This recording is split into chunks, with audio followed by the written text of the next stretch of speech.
Iran వరుస రాకెట్ల దాడులతో విరుచుకుపట్టంపై Israel ప్రధాని బెంజమిన్ నెతన్యాహు తీవ్ర ఆగ్రహం వ్యక్తం చేశారు. ఇరాన్ భారీ తప్పదానికి పాల్పడిందని, తగిన మూల్యం చెల్లించుకుంటుందని హెచ్చరించారు. జెరూసలేంలో అధికారులతో భద్రతా కేబినెట్ సమావేశంలో పాల్గొన్న నెతన్యాహు ఇరాన్పై ఎదురుదాడి కంటిన్యూ చేయాలని ఆదేశించారు.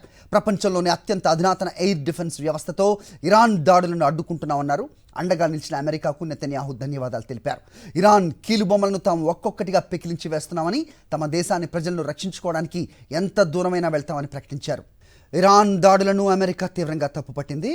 ఇజ్రాయెల్కు అండగా నిలుస్తామని ప్రకటించింది. ఇప్పటికే ఆ దేశ ప్రెసిడెంట్ నెతన్యాహుతో మాట్లాడినట్టుగా వైట్ హౌస్ వర్గాలు వెల్లడించాయి. ఇజ్రాయెల్ తరపున బరిలోకి దిగాలని రక్షణ దళాలను అమెరికా ఆదేశించింది. ఇటు సముద్రంలో కూడా భారీగా నౌకలను అమెరికా మోహరించింది. పశ్చిమాసియాలో ఇరాన్ ఒక ప్రమాదకరమైన దేశమని, అస్థిరపరిచే దేశం అంటూ అమెరికా వైస్ ప్రెసిడెంట్ కమలా హ్యారిస్ పేర్కొన్నారు. ఇజ్రాయెల్ భద్రతకు వాషింగ్టన్ కట్టుబడి ఉందన్నారు. ఇజ్రాయెల్లో మిజైల్స్ మోతతో భారతీయులకు ఎంబసీ హెచ్చరికలు జారీ చేసింది. టెలవీవ్లో ఉన్న ఇండియన్స్ జాగ్రత్తగా ఉండాలని భారత ఎంబసీ సూచించింది. ఎవరూ ఇళ్ల నుంచి బయటకు రావద్దని హెచ్చరించింది. బయట భయానక వాతావరణం ఉందని తెలిపింది. ఇజ్రాయెల్ ప్రభుత్వం ఇచ్చే ఆదేశాలను పాటించాలని, బంకర్స్లోకి వెళ్లి తలదాచుకోవాలంటూ సెల్ ఫోన్లకు అలర్ట్ మెసేజెస్ సెండ్ చేసింది. ఓవరాల్గా ఇరాన్ దాడి, ఇజ్రాయెల్పై ఈ అంశంపై అప్డేట్స్ మా కరెస్పాండెంట్ వెంకటేష్ అడిగి తెలుసుకుందాం. ఢిల్లీ నుంచి వెంకటేష్, చెప్పండి. సో వరల్డ్ వార్ 3 దిశగా వెళ్తున్నాయా ఈ యుద్ధం తాలూకు ఆనవాళ్ళు అనేది ప్రస్తుతం సోషల్ మీడియాలో ట్రెండింగ్ అవుతున్న పరిస్థితి చూస్తున్నాం మనం. సో ఏంటి అంటే ఈ పరిస్థితుల్లో భారతదేశంలో మన ఉన్నత స్థాయి వర్గం ఏదైనా సమావేశం ఏర్పాటు చేసిందా, అజిత్ దోవల్ ఏదైనా వ్యాఖ్య చేశారా అనేది కూడా చాలామంది ఎదురు చూస్తున్న అప్డేట్. ప్రస్తుతం ఏంటి మీ దగ్గర ఇన్పుట్స్? ఇజ్రాయెల్ ఇరాన్ మధ్య ఉద్రిక్తతలు తారాస్థాయికి చేరుకున్నాయి. గత రాత్రి అకస్మాత్తుగా ఇరాన్ పెద్ద ఎత్తున బాలిస్టిక్ మిసైల్స్ ఉపయోగించి ఇజ్రాయెల్ పైన దాడికి దిగడంతో ఈ ఉద్రిక్తతలు తారాస్థాయికి చేరుకున్నారు. దీనికి భారీ మూల్యం చెల్లించాల్సి వస్తుందని ఇజ్రాయెల్ హెచ్చరించింది. అలాగే ఇజ్రాయెల్ కు అమెరికా అండగా నిలబడతామని స్పష్టం చేసినటువంటి నేపథ్యంలో ఇది ఫుల్ స్కేల్ వార్ దిశగా వెళ్లేటువంటి అవకాశం ఉందని విశ్లేషకులు అంచనా వేస్తున్నారు. ఈ నేపథ్యంలోనే ఇటు ఇజ్రాయెల్లో ఉన్నటువంటి భారతీయులను కానీ అటువైపు ఎవరు కూడా వెళ్ళొద్దని కూడా ఇప్పటికే భారతదేశం ఒక ఇంటర్నల్ సర్క్యులర్ జారీ చేసింది. ఎవరు కూడా ఇటు ఇజ్రాయెల్ వైపు, టెల్ అవీవ్ వైపు కానీ, ఇరాన్ టెహరాన్ వైపు కానీ వెళ్ళవద్దని, ఆ ప్రయాణాలు రద్దు చేసుకోవాలని ఇప్పటికే ఇండియా సూచించినటువంటి పరిస్థితి. సో రాబోయే రోజుల్లో ఈ మధ్య ప్రాచ్యంలో ఉద్రిక్తతలు మరింత పెరిగేటువంటి అవకాశాలు చాలా స్పష్టంగా కనబడుతున్నాయి. ఇండియాలో ఉన్నటువంటి ఇరాన్ రాయబారి కూడా ఖచ్చితంగా ఎవరైతే ఇజ్రాయెల్ కు అండగా నిలబడతారో వారు నిలబడేటువంటి దేశాలపైన కూడా తాము దాడికి తెగబడతామని ఇరాన్ హెచ్చరిస్తున్నటువంటి పరిస్థితి. సో మొత్తానికి ఒక దేశానికి మరొక దేశానికి హెచ్చరికలు జారీ చేస్తున్నటువంటి నేపథ్యంలో ఇది అంతిమంగా 3వ ప్రపంచ యుద్ధానికి దారి తీస్తుందా అనేటువంటి ఒక అనుమానాలు అయితే ప్రతి ఒక్కరిలో నెలకొన్నాయి. ఈ నేపథ్యంలో ఐక్యరాజ్య సమితి కూడా ఈ విషయంలో జోక్యం చేసుకుంది. వెంటనే ఈ ఉద్రిక్తతలను తగ్గించాలని, సీజ్ ఫైర్ చేయాలని ఐక్యరాజ్య సమితి సెక్రటరీ జనరల్ ఆంటోనియో గుటెరస్ విజ్ఞప్తి చేస్తున్నటువంటి పరిస్థితి. సో ఈ నేపథ్యంలోనే ఇటు ఇజ్రాయెల్ కు సహాయం చేయాలా లేదా దీనికి సంబంధించినటువంటి అంశాలపైన అమెరికా కూడా ఇప్పుడు ఇంటర్నల్ గా చర్చలు జరుపుతుంది. సో మరోసారి ఇరాన్ కనుక దాడికి తెగపడితే ఖచ్చితంగా ఇజ్రాయెల్ కు అమెరికా అండగా నిలబడి ఇరాన్ పైన పెద్ద ఎత్తున దాడి చేసేటువంటి అవకాశాలు మనకు చాలా స్పష్టంగా కనబడుతుంది. ఇప్పటికే Benjamin Netanyahu Israel PM already భారీ మూల్యం చెల్లించాల్సి వస్తుందని ఇరాన్ హెచ్చరించారు. అయితే దీనికి ప్రధానంగా మనకు కనబడుతున్నటువంటి 2 కారణాలు. ఇటీవల కాలంలో హమాస్ లీడర్ ఇస్మాయిల్ ను ఇజ్రాయెల్ చంపేసింది. అలాగే 4-5 రోజుల కిందట హెజ్బుల్లా నాయకుడు నస్రల్లాను కూడా ఇజ్రాయెల్ చంపేసినటువంటి పరిస్థితి. సో ఈ 2 సంస్థలకు సంబంధించినటువంటి కీలక నాయకులను ఇజ్రాయెల్ మట్టుబెట్టింది. అలాగే హౌతీస్ ఎవరైతే ఉన్నారో హౌతీస్ సంబంధించినటువంటి టెర్రర్ క్యాంపుల పైన కూడా ఇజ్రాయెల్ నేరుగా టార్గెట్ చేసి వారందరినీ చంపేస్తుంది. సో ఈ 3 సంస్థలకు ఇరాన్ ఆశ్రయం కల్పిస్తున్నటువంటి నేపథ్యంలోనే ఇరాన్ ఈ రకంగా పెద్ద ఎత్తున దాడులకు తెగబడుతుంది. అయితే ఇజ్రాయెల్ కు ఉన్నటువంటి ఐరన్ డోమ్ లాంటి ఒక అత్యాధునికమైనటువంటి ఒక అడ్వాన్స్డ్ సిస్టమ్ ఉన్నటువంటి నేపథ్యంలో ఇజ్రాయెల్ పైన పెద్ద ఇరాన్ చేసినటువంటి దాడుల ప్రభావం లేదు. అక్కడక్కడ కొంత పాక్షికంగా ఇజ్రాయెల్ కు కొంత నష్టం జరిగినప్పటికీ మెజారిటీ బాలిస్టిక్ మిసైల్స్ అన్నిటిని కూడా పూర్తిగా న్యూట్రలైజ్ చేశారు. సో ఈ నేపథ్యంలోనే ఇరాన్ తో ఇజ్రాయెల్ జరుగుతున్నటువంటి ఈ ప్రచన్న యుద్ధం అనేది ఫుల్ స్కేల్ వార్ కు దారి తీయకుండా ఉండేందుకు ప్రతి ఒక్కరూ ప్రయత్నం చేస్తున్నారు. ఒకవేళ ఇది కనుక మరిన్ని దేశాలకు విస్తరిస్తే మీరు అన్నట్టుగా 3వ ప్రపంచ యుద్ధం వైపు దారి తీసేటువంటి ప్రమాదం ఉందనేటువంటి ఒక ఆందోళన అయితే తలెత్తుంది. హరి రైట్. ప్రస్తుతం సో చాలామంది ఆలోచిస్తున్న అంశం ఇప్పుడు ఇండియా స్టాండ్ ఏమై ఉండబోతోంది. ఖచ్చితంగా ఇవాళ రేపో భారతదేశం కూడా కీలకమైన దేశంగా ఎదిగిన నేపథ్యంలో ఒక అనౌన్స్మెంటో లేకపోతే వాళ్ళ స్టాండో చెప్పాల్సిన పరిస్థితి వస్తుందేమో అనేది కూడా వినిపిస్తోంది వెంకటేష్. సో దాని గురించి సమాలోచనలు ఏదైనా జరుగుతూ ఉండొచ్చు అనుకుంటున్నారా? అంటే భారతదేశం ఎక్కడైతే పూర్తిగా శాంతి సుస్థిరత వైపే మొగ్గు చూపాలని మొదటి నుంచి కూడా ఇండియా స్టాండ్ కనబడుతుంది. సో శాంతి నెలకొంటేనే అన్ని దేశాలు ప్రాస్పరిటీగా ముందుకు వెళ్ళేటువంటి అవకాశం ఉంది.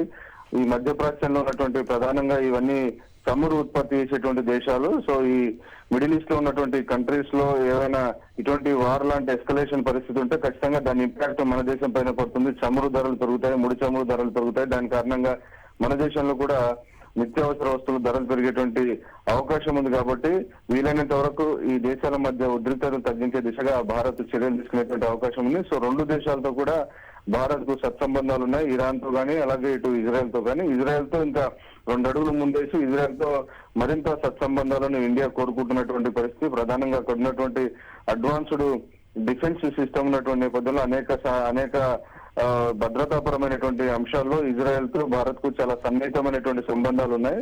అయినప్పటికీ మధ్యప్రాచ్యంలో ఉన్నటువంటి ఈ మిడిల్ ఈస్ట్ లో ఉన్నటువంటి చమురు ఉత్పత్తి దేశాలతో కూడా భారత్ సత్సంబంధాలు కోరుకుంటుంది. కాబట్టి శాంతి నెలకొల్పే దిశగా భారత్ ప్రయత్నాలు చేసేటువంటి అవకాశం మనకు కనబడుతుంది. రైట్. స్టాక్ మార్కెట్స్ కూడా కొలాప్స్ అయ్యే ప్రమాదం కనిపిస్తున్న ప్రస్తుత తరుణంలో సో దానికి ఏమన్నా ప్రికాషన్గా ఏమైనా చర్యలు తీసుకునే అవకాశం కూడా కనిపిస్తుందా? బిజినెస్ ఎక్స్పర్ట్స్తో మీరు ఏమైనా మాట్లాడడం జరిగిందా? Though it is too early.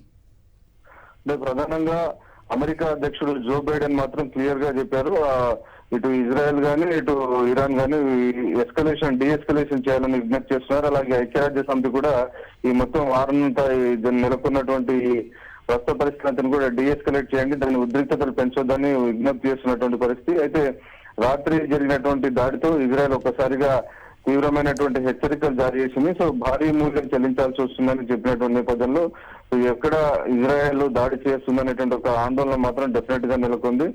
దీని కారణంగా స్టాక్ మార్కెట్ పైన కూడా ఖచ్చితంగా ప్రభావం పడేటువంటి అవకాశం మనకు కనబడుతుంది. ప్రధానంగా అనేక యూరోప్ కంట్రీసే కాదు, ఇటు ఏషియా వైపు ఉన్నటువంటి కంట్రీస్ కూడా ఈ ముడి చమురు ఉత్పత్తి చేసేటువంటి దేశాల నుంచి ఇరాన్ గానీ ఇతర మధ్యప్రాచ్యంలో ఉన్నటువంటి దేశాలు సరఫరా చేసే ముడి చమురు పైన ఆధారపడి ఉన్నాయి. కాబట్టి దాని ఇంపాక్ట్ ఎకానమీ పైన పడేటువంటి అవకాశం ఉంది. సో దాని ఫలితంగా ఇటు స్టాక్స్ పైన కూడా పడే అవకాశం ఉంది. All right Venkatesh. సో మనకి రక్షణ రంగ నిపుణులు కనగంటి రమేష్ కూడా ఫోన్ లైన్ లో అందుబాటులోకి వచ్చారు. ఒకసారి మాట్లాడదాం.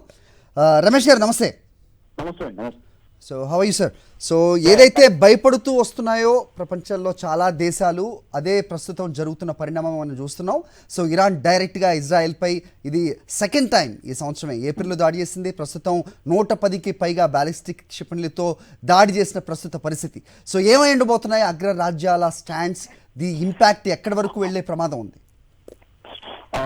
హరిగారు చాలా క్లియర్ కట్ గా మనకి 2 విషయాలు మన దృష్టిలోకి వస్తున్నాయండి. ఒకటి, Israeli prime minister Benjamin Netanyahu చాలా క్లియర్ గా మనోడు యునైటెడ్ నేషన్స్ జనరల్ అసెంబ్లీలో కూడా మాట్లాడినప్పుడు, the moment Iran strikes Israel we will definitely retaliate and shot back అని చెప్పి ఆయన క్లియర్ గా చెప్పారు. సో ఇట్ మీన్స్ తప్పనిసరిగా మధ్యప్రాచ్యంలో అటు నుంచి అమెరికాని చూసినప్పుడు, మన వైపు నుంచి చూసినప్పుడు దాన్ని మనం పశ్చిమ ఆసియా అంటాము, వెస్ట్ ఏషియా అంటాము. From Indian point of view నుంచి చూసినప్పుడు ఈ పశ్చిమ ఆసియాలో తప్పనిసరిగా ఎస్కలేట్ అయ్యే అవకాశాలు, అంటే ఎక్కువగా ఇప్పుడు యుద్ధం ఇంకా పెరిగే అవకాశాలు, తద్వారా ఆర్థికంగా ముఖ్యంగా ఎనర్జీ సెక్యూరిటీ మీద విపరీతమైన ప్రభావం చూపించే అవకాశం ఉందని కనపడుతుంది. ఎందుకంటే ఇరాన్ దగ్గర నుంచి ఆయిల్, న్యాచురల్ గ్యాస్ కానీ పెట్రోలియం ప్రొడక్ట్స్ కానీ చాలా కంట్రీస్ ఇంపోర్ట్ చేసుకుంటే, అదేవిధంగా అమెరికా కూడా సిరియా మీద దాడి చేయడం జరిగింది మొన్న. సో రెబల్స్ ని రమేష్ గారు if I may interrupt you. So ప్రస్తుతం సో ఈ పరిస్థితి అంతా దాటి ఇరాన్ డైరెక్ట్ గా ఇజ్రాయెల్ మీద దాడి చేసేసింది. సో ప్రస్తుతం మనం ఇండియన్ పాయింట్ ఆఫ్ వ్యూ నుంచి కూడా చూసుకుంటే కనుక ఇక్కడ మనకి రష్యా, అక్కడ అమెరికాతో మనం ఎలా సత్సంబంధాలు కొనసాగిస్తామో అక్కడ ఇరాన్ అండ్ ఇజ్రాయెల్ కూడా మనకి రెండు కూడా ఫ్రెండ్లీ నేషన్సే. ఇలాంటి పరిస్థితుల్లో ఇండియా స్టాండ్ ఏంటి అనేది క్వశ్చన్ ఈ రోజు కాకపోయినా రేపు ఖచ్చితంగా వస్తుంది. ఆల్రెడీ హరి గారు మంచి ప్రశ్న, అది చాలా మంచి ప్రశ్న మీరు అడిగింది. India is in a position to bring these to warning parties, అంటే ఇరాన్ ని ఇజ్రాయెల్ ని ఇద్దరిని కూర్చోబెట్టించి మాట్లాడగలిగి శాంతి ఒప్పందం తీసుకురాగలిగిన శక్తి ఇప్పుడు భారతదేశానికి ఉంది. ఎందుకంటే ఇరాన్ ఇజ్రాయెల్ కి యూనో మధ్య పచ్చగడ్డేస్తే బొక్కమంటది. కానీ ఇండియా ఇది very very critical position to bring both Iranian leadership and Israeli leadership together. అది ఆ ప్రోయాక్టివ్ లీడర్షిప్ రోల్ ఇప్పుడు తీసుకోవాల్సిన అవసరం. అంటే ప్రతి క్రైసిస్ ఒక నాయకత్వానికి అవకాశం వస్తుంది. భారతదేశానికి సంబంధించినంత వరకు అలాంటి అవకాశం ఇప్పుడు వచ్చింది. దాన్ని మనం పోగొట్టుకోకుండా రెండింటిని కూర్చోబెట్టి, రెండు దేశాలను కూర్చోబెట్టి, అంటే ఇరాన్ ని ఇజ్రాయెల్ ని కూర్చోబెట్టి ఒక రకమైన Yeah, let's hope for that.